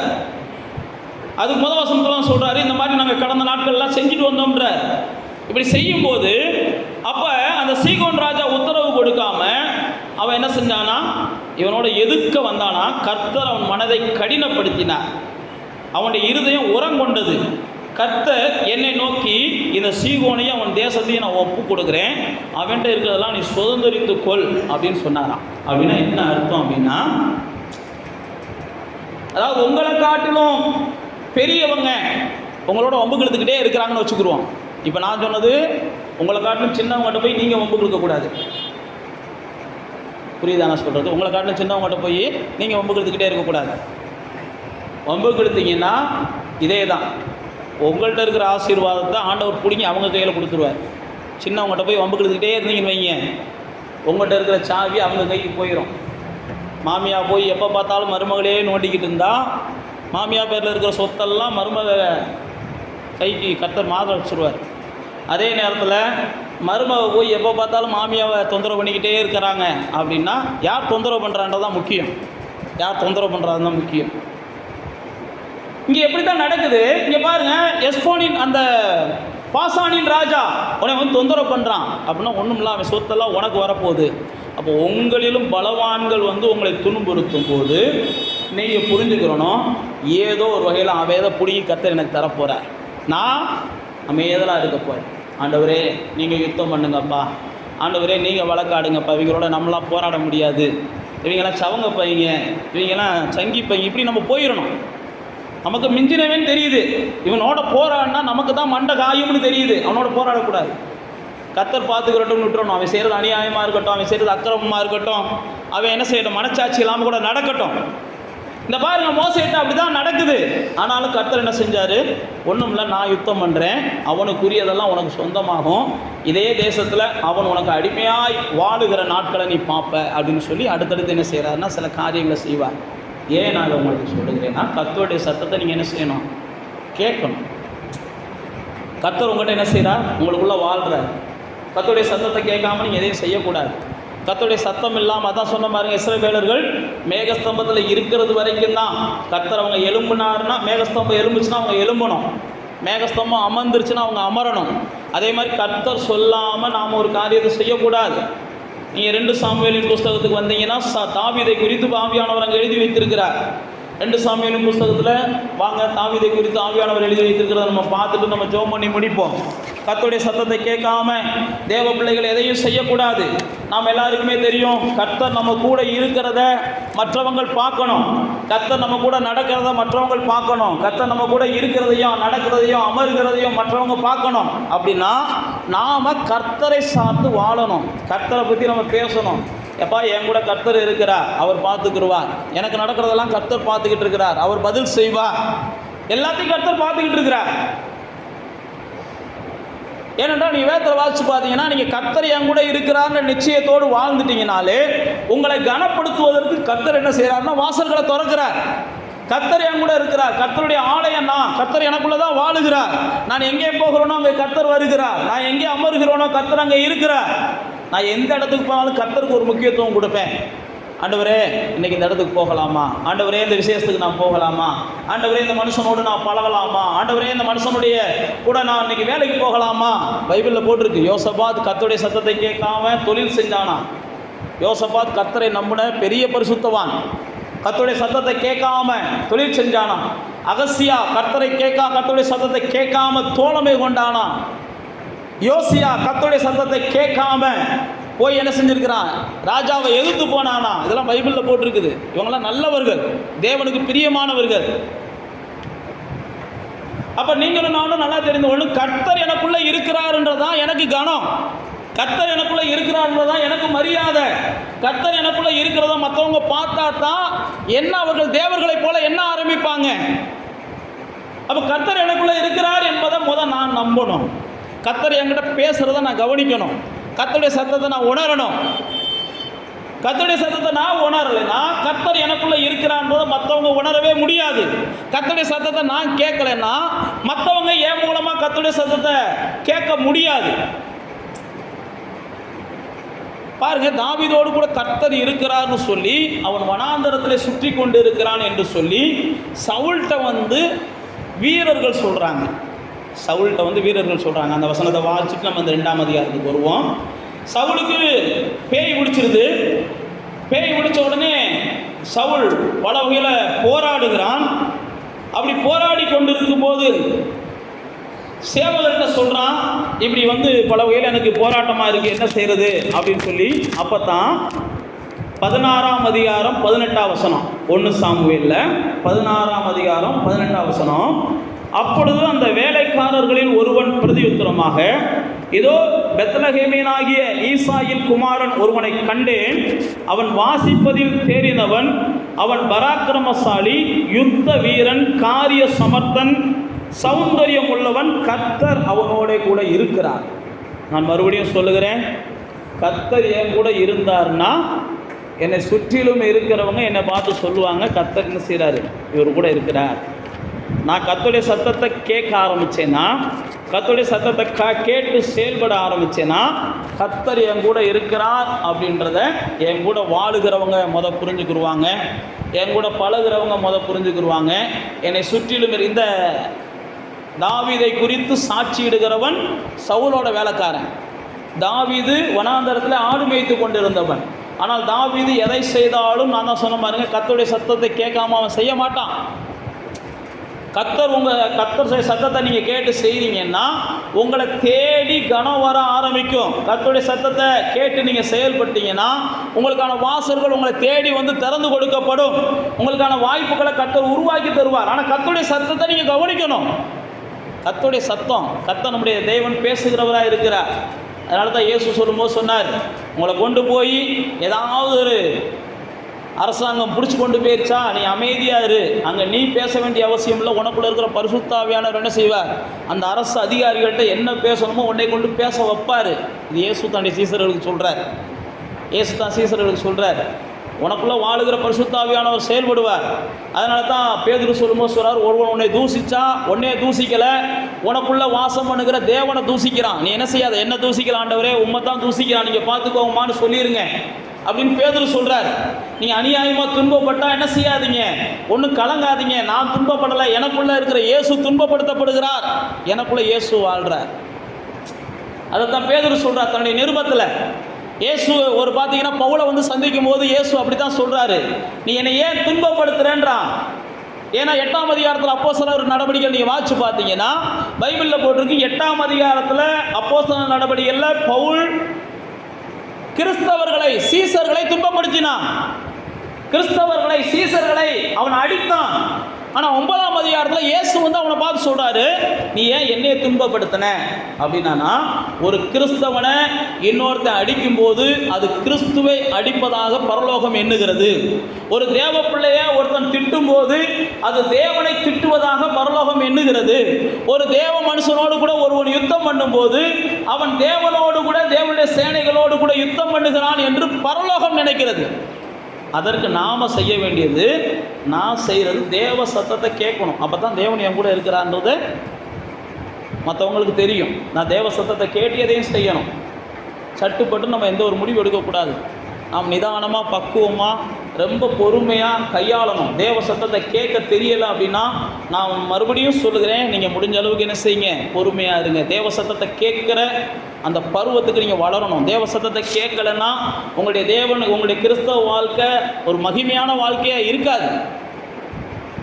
இப்போ இங்கே வாங்க, அந்த 2 சாமுவேலின் புத்தகத்துக்கு வாங்க. அதை நம்ம ஜோம் பண்ணுறதுக்கு முன்னாடி அதை மட்டும் நான் பார்த்துட்டு நான் முடிக்க ஆசைப்பட்றேன்.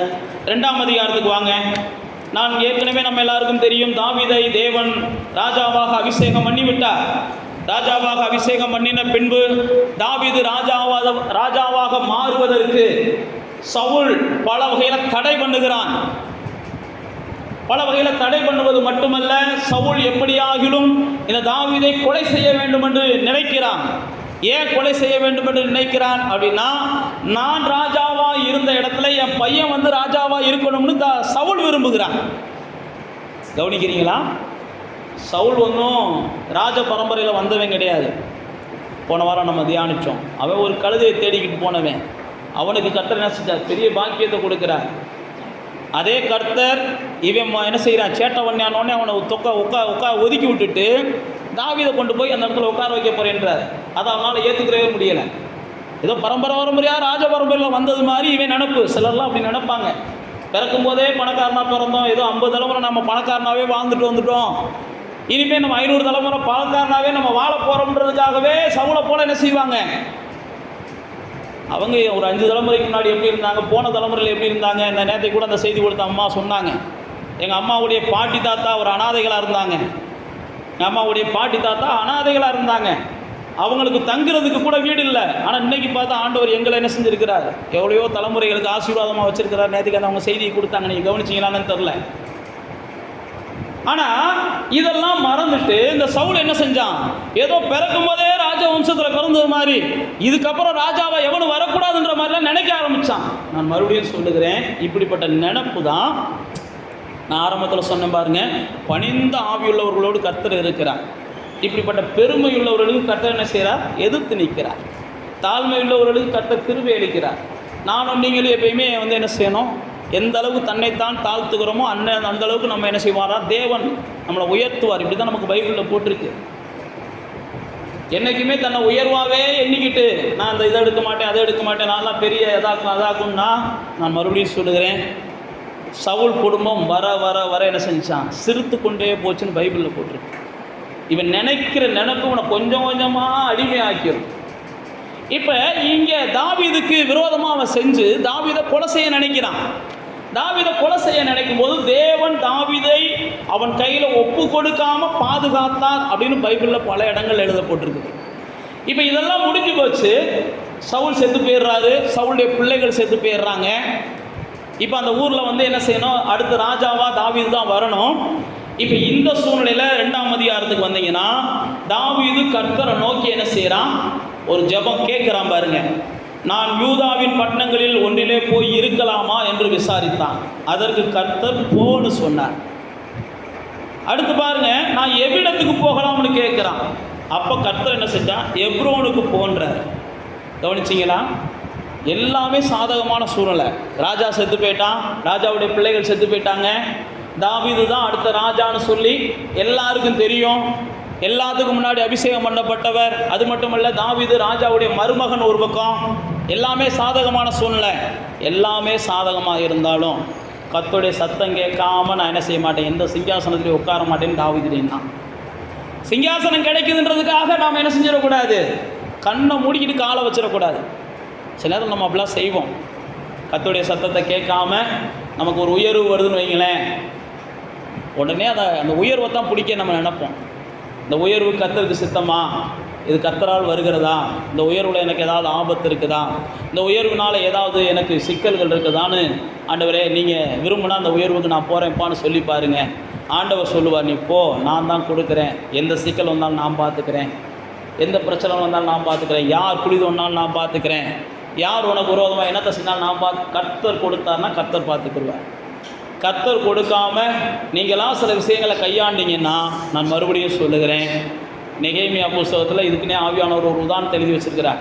நெகேமியாவை அன்னைக்கு இருந்த நெகேமியாவுக்கு விரோதிகள் கூப்பிடுவாங்க, வா உட்காந்து பேசுவோம், பிரச்சனையை தீர்த்துக்குருவோம் அப்படின்னு சொல்லி. அப்போ தான் நெகேமியா சொல்லுவான், இல்லை நீ உட்காந்து பேச கூப்பிட்றதுக்கு நான் வரமாட்டேன், கர்த்தர் எனக்கு சொல்லணும் அப்படிமா.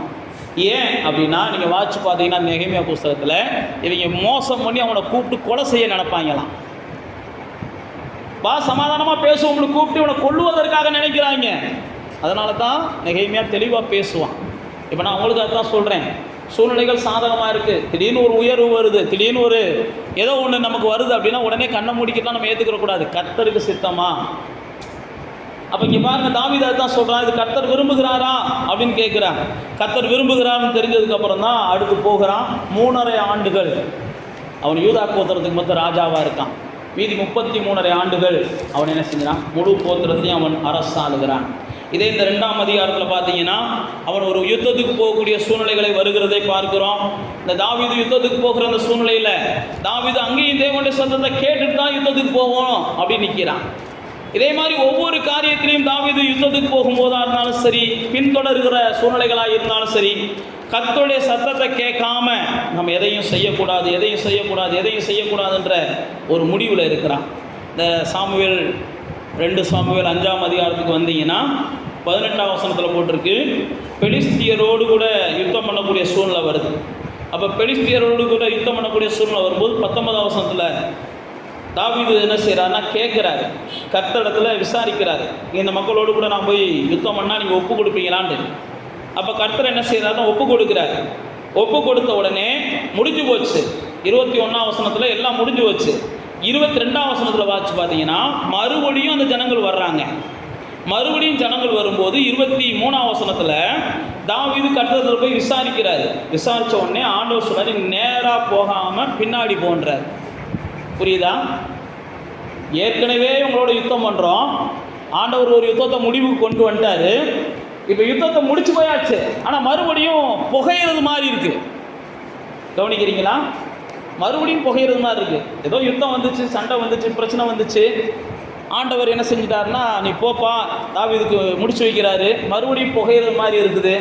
அப்போ ஆண்டவர் பேட்ட மறுபடியும் தாவீது கேட்குறாரு, ஆண்டவரே மறுபடியும் புகையிற மாதிரி இருக்கே, நான் முடிஞ்சுன்னு நினச்சேனே.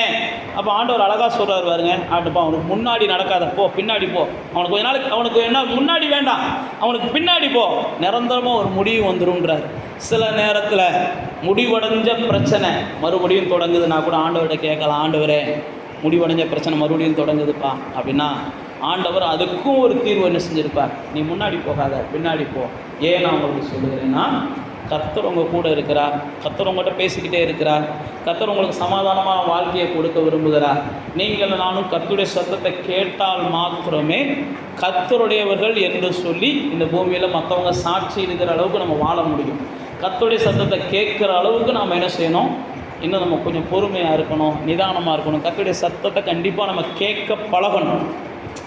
கர்த்தருடைய சத்தம் இல்லாமல் நீங்களும் நானும் செயல்படக்கூடாது. கர்த்தருடைய பிள்ளைகள் கர்த்தருடைய சத்தம் இல்லாமல், கர்த்தருடைய சத்தத்தை கேட்காம, கர்த்தருடைய சத்தத்தை புரியாமல் நம்முடைய வாழ்க்கையில் எந்த ஒரு முயற்சியும் நம்ம பண்ணக்கூடாது. இயேசுவே நீங்கள் எடுத்துக்கிட்டிங்கன்னா, அவர் அவங்க தாயார் வந்து சொல்கிறாங்க பாருங்கள், எப்போ அந்த மாதிரி தண்ணீர் ரசம் தீர்ந்து போச்சு, இந்த ரசத்தை என்ன செய்யும், உங்களுக்கு ஏதாவது உதவி செய்யுன்னு கேட்குறாங்க. இயேசு என்ன செய்கிறார், என் வேலை இன்னும் என்ன செய்யலை, வரலை, என் வேலை இன்னும் வரலை அப்படின்னா என்னென்னா, தேவ சத்தத்தை கேட்காம நான் எதையும் செய்ய மாட்டேன். இங்கே போனால் போகிறேன், இங்கே போகாதனா போக மாட்டேன். பைபிளில் போட்டிருக்கு அப்படி தான். தேவ சத்தத்தை கேட்காம எதையும் செய்ய மாட்டேன். மனிதர்கள் சில நேரத்தில் இயேசுகிட்ட வந்து சொல்லுவாங்க, இயேசுகிட்ட வந்து மனிதர்கள் சொல்லுவாங்க, அந்த ஏரோது உன்னை கொன்று ஓடுவான், நீ போயிரு அப்படின்னு சொல்லுவாங்க. அப்போ இயேசு சொல்லுவார், அந்த ஏரோதுகிட்ட போய் சொல்லுங்கள், நான் இன்றைக்கி இருப்பேன், நாளைக்கு இருப்பேன், எனக்கு சாவு வராதுன்னு அந்த ஏரோதுகிட்ட போய் சொல்லுங்கள், ஏன்னா என் தேவன் என்னை போக சொல்லியிருக்கிறார் அப்படியே சொல்லுவார் இயேசு. பிலாத்து சொல்லுவார் இயேசுட்ட, இங்கே வர நான் நினச்சவனை விடுதலையாக்கலாம். இல்லை நீ நினச்சா இல்லை, பரலோகம் அனுமதிச்சா தான் உனக்கே என் மேலே அதிகாரம் இருக்குது. அப்படின்னா என்னென்னா, நான் தேவனுடையவன், உனக்கு அடிமைப்பட்டவன் கிடையாது, எனக்குள்ள தேவன் வாழுகிறார். என்னை இயற்கைகள் மேற்கொள்ளாது, எந்த வஞ்சகங்களும் மேற்கொள்ளாது, எனக்கு விரோதமான சூழ்ச்சிகள் கிடையாது, எனக்குள்ள தேவன் இருக்கிறார். என்னை யார் வீழ்த்த நினைச்சாலும் வீழ்த்த முடியாது, யார் என் பேரை கெடுக்க நினைச்சாலும் கெடுக்க முடியாது, எனக்குள்ள தேவன் இருக்கிறார். அதனால தான் நான் உங்களுக்கு சொல்கிறேன், தேவ சத்தத்தை என்ன செய்யுங்க, கேளுங்க. தேவ சத்தத்தை கேட்குற அளவுக்கு நீங்கள் வளருங்க. வளர்கிற அளவுக்கு கொஞ்சம் பொறுமையாக இருங்க. நம்ம சின்ன பிள்ளைகள் நம்ம பொண்ணோடனே நம்ம சத்தத்தை கேட்காதுங்க, அது வாட்டுக்கு ஆடிக்கிட்டு ஓடிக்கிட்டு தான் கிடக்கும். சின்ன பிள்ளைகள் அது கொஞ்சம் கொஞ்சமாக வளரும். வளரும்போது அதுக்கே புரியும், பாஸ்ட் பேச்சை நம்ம கேட்கணும், அம்மா பேச்சை நம்ம கேட்கணும், அப்பா பேச்சை நம்ம கேட்கணும்னு சொல்லி புரியும். அதுக்கு முன்னாடி நீங்கள் சின்ன பிள்ளைகிட்ட என்ன பேசினாலும் அது என்ன செய்யாது, வாங்க அதுக்காக. அந்த பருவம் வருவது வரைக்கும் நம்ம பொறுமையாக இருக்கும். ஆனால் தேவ சத்தத்தை கண்டிப்பாக நம்ம என்ன செய்யணும், கேட்டால் தான் நம்ம ஜெயிக்க முடியும். அப்படியே கண்களை மூடி தேவனை நோக்கி பாருங்கள். தேவன் உங்களுக்குள்ளே தான் இருக்கிறார். தேவன் எங்கேயும் கிடையாது, தேவன் வேறு எங்கேயும் கிடையாது. பைபிளில் போட்டிருக்கு, அவர் கைகளினால் கட்டப்பட்ட ஆலயங்களில் வாழுகிறது இல்லைன்னே பைபிளில் போட்டிருக்குது. அவர் வேறு எங்கேயும் வாழுகிறது இல்லை. அவர் பணிந்த ஆவி உள்ளவர்களிடத்துல, நொறுங்குண்ட இருதயம் உள்ளவங்க இடத்துல, அவங்க வாழ்க்கையில் தான் அவர் வாழுகிறார்னு பைபிளில் போட்டிருக்கு. யார் பணிந்த ஆவியோடு எனக்கு கர்த்தர் தேவைன்னு தேடுறாங்களோ, கர்த்தர் மட்டுமே எனக்கு தேவை, ஆவியில் எளிமை உள்ளவர்கள் பாக்கியவான்கள்னு பைபிளில் தான் சொல்லுது. பணிந்த ஆவி, எனக்கு கர்த்தர் இருந்தால் தான் என் வாழ்க்கை இந்த பூமியில் செழிப்பாக இருக்கும், கர்த்தர் இருந்தால் தான் என் வாழ்க்கை அப்படின்னு சொல்லி கர்த்தரை அப்படியே அண்டிக் கொள்ளுகிற ஆவி, பணிந்த ஆவி. கர்த்தரிடத்தில் ஆர்வமாக இருக்கிறவங்க, கர்த்தரிடத்தில் ஆசையாக இருக்கிறவங்க, கர்த்தரை பற்றி அறிவிலே வளர விரும்புகிறவங்க, கர்த்தருடைய சத்தத்தை கேட்க விரும்புகிறவங்க, இப்படிப்பட்டவங்களெல்லாம் கர்த்தர் இருக்கிறார். நொறுங்குண்ட இருதயம், யாரெல்லாம் அந்த பூமியில் அப்படியே நிம்மதி இல்லாமல் தவிச்சுக்கிட்டு இருக்கிறாங்களோ அவங்களுக்கெல்லாம் கர்த்தர் அதிசயங்களை செய்து அவர்களோடு கூட இருக்கிறார். அவர்களோடு அவர் இருக்கிறதுன்ற நோக்கம். அவருடைய சத்தத்தை நீங்கள் கேட்டு போய்கிட்டே இருந்தீங்கன்னா, அவருடைய சத்தத்தை கேட்டு நீங்கள் போய்கிட்டே இருந்தீங்கன்னா இந்த நிம்மதி நீடிக்கும். அவர் கொடுத்துருக்கிற நிம்மதி உங்களுக்கு நீடிக்கும், அவர் கொடுத்துருக்கிற சமாதானம் உங்களுக்கு நீடிக்கும். கர்த்தருடைய சத்தத்தை மட்டும் நீங்கள் கேட்டுக்கிட்டே இருக்கணும். அவர் உட்காருனா உட்காரணும், நடனா நடணும், பேசுனா பேசணும், பேசாதன்னு சொன்னால் பேசக்கூடாது. எரேமியா புஸ்தகத்தில் வாட்சி பார்த்தீங்கன்னா, செருப்போடாமல் நடன்னு எரேமியா சொல்லுவார். எரேமியா செருப்போடாமல் நடப்பார். ஓசியா புஸ்தகத்தில் வாட்சி பார்த்தீங்கன்னா, அந்த உபச்சாரியை போய் நீ கெட்டும்பா கல்யாணம் முடியும்பார். உபச்சாரியை போய் யோசியா கல்யாணம் முடிப்பார். ஆண்டவர் என்ன சொல்கிறாரோ அதை செஞ்சாங்க. அதனால தான் அவங்கெல்லாம் சமாதானமாகவும் வாழ்ந்தாங்க, சரித்திரத்துலேயும் இடம் பிடிச்சாங்க. அப்போ ஆண்டவருடைய சத்தத்தை நீங்கள் என்ன செய்யணும், கேட்கணும். ஆண்டவருடைய சத்தத்தை கேட்கலைன்னா உங்களுடைய சமாதானம் நிலைத்திருக்காது. நீங்கள் நிம்மதியான வாழ்க்கை இந்த பூமியில் வாழ முடியாது. நம்மளை சுற்றிலும் இருக்கிற துன்மார்க்கர்களும், நம்மளை சுற்றிலும் இருக்கிற சாத்தானுடைய தூதர்களும் நம்மளை என்ன செய்வாங்கன்னா, முள்ளை போல குத்திக்கிட்டே தான் இருப்பாங்க. சாத்தான், பைபிள் அப்படி தான் போட்டிருக்கு. பவுல் சொல்கிறாரு, என்னை கொட்டுகிற முள் சாத்தானுடைய தூதன் அப்படின்னு போட்டிருக்கிறார். அதனால தான் நான் உங்களுக்கு மறுபடியும் சொல்லுகிறேன், கர்த்தருடைய சத்தத்தை கேளுங்க, கர்த்தருடைய சத்தத்தை கேளுங்க. கர்த்தருடைய சத்தத்தை கேட்டு நீங்கள் பயணம் பண்ணும்போது உங்களை ஒருத்தன் துன்பப்படுத்தினா அவன் கர்த்தரை துன்பப்படுத்துகிறான். கர்த்தருடைய சத்தத்தை கேட்டு நீங்கள் பயணம் பண்ணும்போது ஒருவன் உங்களோடு கூட யுத்தத்துக்கு வந்தா அது கர்த்தரோடு கூட அவனை யுத்தம் பண்ணுகிறான். கர்த்தருடைய சத்தத்தை கேட்டு நான் தான் கர்த்தருடைய ஆலயம், கர்த்தர் வாழுகிற இடம், கர்த்தர் வாசம் பண்ணுகிறார் எனக்குள்ள, என்னோடு கர்த்தர் இருக்கிறார் அப்படின்ற நிச்சயத்தோடு நீங்கள் வாழணும். அன்னைக்கு தாவீதை பார்த்து சொல்கிறாங்க பாருங்க, கர்த்தர் உங்களோடு கூட இருக்கான்னு மற்றவங்க சொல்லணும். அதுதான் நீங்கள் பயன்படுவதற்கு தகுதியான நேரம். உங்களை நீங்களே கர்த்தர் என் கூட இருக்கிறார் என் கூட இருக்கிறான்னு சொல்கிறதுக்கு இன்னும் நீங்கள் பயன்படுவதற்கு தகுதியான நேரம் கிடையாது. கர்த்தர் உங்களோட இருக்கிறாருன்னு உங்களை சுற்றியில் இருக்கிறவங்க சொல்கிறது தான் நீங்கள் பயன்படுவதற்கு தகுதியான நேரம். அது வரைக்கும் நீங்கள் பொறுமையாக இருங்க. என் கூட கர்த்தர் இருக்கிறார், நான் செயல்படலாமா வேண்டாமா அப்படின்னு நீங்கள் எப்போ நிதானிக்க முடியும்னா இந்த தாவீது வாழ்க்கையில் சொன்னது தான் மற்றவங்க சொல்லணும், சொன்னால் தான் நீங்கள் செயல்பட முடியும். அப்படிப்பட்ட பக்குவம் வர்றது வரைக்கும் காத்துருங்க, பலப்படுறது வரைக்கும் பொறுமையாக இருங்க. ஆனால் கர்த்தருடைய சத்தத்தை கேட்காம கர்த்தருடைய சித்தத்தை நீங்கள் யாரும் நிறைவேற்ற முடியாது. கர்த்தர் உங்களுக்கு உதவி செய்வாராக. பிதாவே, பணிந்த நொறுங்குண்ட மனிதர்களுடைய உள்ளத்தில் வாழுகிறீங்க. அந்த பணிந்தவர்களை எல்லாம் ஆண்டவரே நீர் உயர்ந்தவர்களாகவும், நொறுங்குண்டவர்களை எல்லாம் அவங்களெல்லாம் நீங்கள் நிம்மதி உள்ளவங்களாகவும் இந்த பூமியில் வாழ வைக்கிறீங்க. அதுக்கு அவங்க உங்களுடைய சத்தத்தை கேட்கணும். உங்களுடைய பிள்ளைகளாகிய நாங்கள் எதை செஞ்சாலும் உங்களுடைய சத்தத்தை கேட்டு செய்வதற்கு உங்களுடைய நல்ல ஆவியானவர் எங்களுக்கு உதவி செய்ய வேண்டும் என்று நாங்கள் ஒப்பு கொடுக்குறோம்ப்பா. உங்களுடைய சத்தம் இல்லாமல் நாங்கள் எந்தையும் செய்யக்கூடாது. உங்களுடைய சத்தத்தை கேட்காம நாங்கள் எதையும் தொடக்கூடாது, எதையும் தொடங்கக்கூடாது. உங்களுடைய சத்தத்தை கேட்காம நாங்கள் பயணம் பண்ணக்கூடாது. உங்களுடைய சத்தத்தை கேட்காம ஆண்டவரே நாங்கள் எங்கள் வாழ்க்கையில் எதையும் செய்யாமல் தேவ